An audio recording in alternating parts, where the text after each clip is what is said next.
নমস্কার বন্ধুরা, আমার চ্যানেলের আরও একটি নতুন রেসিপিতে আপনাদের সবাইকে স্বাগত। আপনারা প্রায় অনেকেই চিকেন রেজালা কিংবা মটন রেজালা খেয়ে থাকবেন, তবে কখনো কি চিংড়ি মাছের রেজালা ট্রাই করে দেখেছেন? তো যদি না দেখে থাকেন, আজকের রেসিপিটা অবশ্যই আপনার জন্য। এত সুন্দর আর ইউনিক স্বাদের একটা রেসিপি, অবশ্যই শুরু থেকে শেষ অবধি দেখতে থাকুন। আশা করি রেসিপিটা আপনাদের পছন্দও হবে। আর রেসিপি ভালো লাগলে লাইক, কমেন্ট, শেয়ার আর চ্যানেলটাকে সাবস্ক্রাইব করে দেওয়ার অনুরোধ আপনাদের সবার কাছে রইল। তো চিংড়ি মাছের রেজালা বানানোর জন্য প্রথমে নুন হলুদ দিয়ে মেখে রাখা চিংড়ি মাছগুলোকে আমি আগে ভেজে নেব তেলে। তো চিংড়ি মাছগুলো আমি নিয়েছি এখানে মাঝারি সাইজের।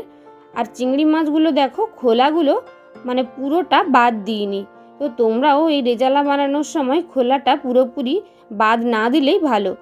কেন কি চিংড়ি মাছ খোলার মধ্যে থাকলে, তোমরা দেখবে ট্রাই করে একবার রান্না করে, খোলার মধ্যে থাকলে বেশ অনেকটাই নরম থাকে রান্নার পরেও।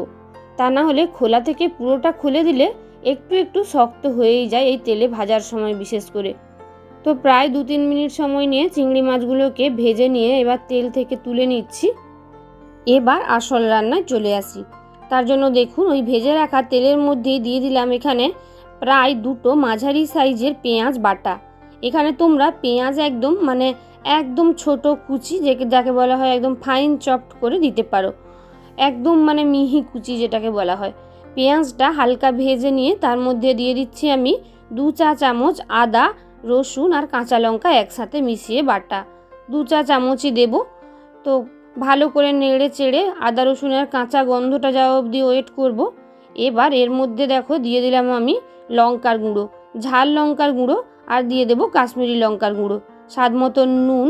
দেখো চারদিক দিয়ে তেল তেল ছাড়তে শুরু করেছে মশলার। আর যেহেতু রেজালা, তাই আমি এটাই কোনো হলুদের ব্যবহার করছি না। ভালো করে নেড়ে চেড়ে সব মশলাগুলো কষানো হয়ে গেলে এবার এর মধ্যে দিয়ে দেবো আরও একটা পেস্ট। এখানে আমি 1 চা চামচ পোস্ত, হাফ মুঠো চারমগজ আর 10টা কাজু একসঙ্গে পেস্ট করে রেখেছিলাম, পুরো পেস্টটাই দিয়ে দিলাম। তোমরা এই মিশ্রণের মধ্যে 1 চা চামচ টক দই ব্যবহার করলেও করতে পারো, তো আমি ব্যবহার করিনি। ভালো করে নেড়ে চেড়ে সব কিছু একসাথে মিশিয়ে সুন্দর করে কষিয়ে নিচ্ছি। দেখো খুব সহজেই এবং কত তাড়াতাড়ি কষানোটা কমপ্লিট হয়ে চারদিক দিয়ে তেল ছাড়তে শুরু করে দিয়েছে। এবার এর মধ্যে দিয়ে দিলাম বাটি ধুয়ে রাখা অল্প একটু জল, আবারও ভালো করে মিশিয়ে নিচ্ছি। এবার এর মধ্যে দিয়ে দেব আমি ভেজে রাখা চিংড়ি মাছগুলো। আর দেখো গ্যাসের ফ্লেম এখন কিন্তু একদম মিডিয়াম টু লোতেই করে রেখেছি, কারণ এই সময় গ্যাসের ফ্লেম হাইতে রাখলে খুব সহজেই কাজুগুলো তলায় লেগে যেতে পারে। তাই জন্য গ্যাসের ফ্লেম লো টু মিডিয়ামে রেখে পুরো মশলাটা কষিয়ে নিয়ে তারপর আমি ভাজা চিংড়ি মাছগুলো দিয়ে দিচ্ছি। চিংড়ি মাছগুলো দিয়ে আবারও একবার নেড়ে চেড়ে নিয়ে এটাকে ঢাকা দিয়ে 3 থেকে 4 মিনিটের জন্য রান্না হতে দেব।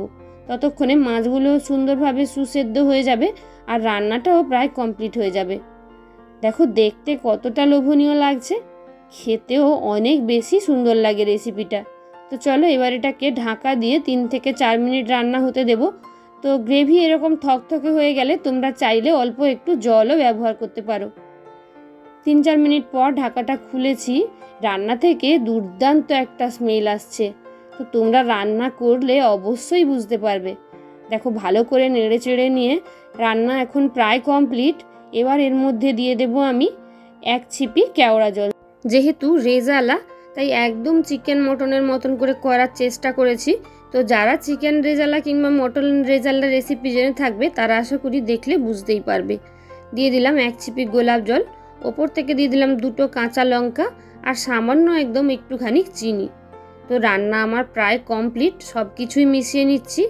রান্না একদম রেডি হয়ে গেছে, আর গ্যাস অন করে রাখবো না, এবার গ্যাস অফ করে দেব আর ঢাকা দিয়ে রেখে দেব।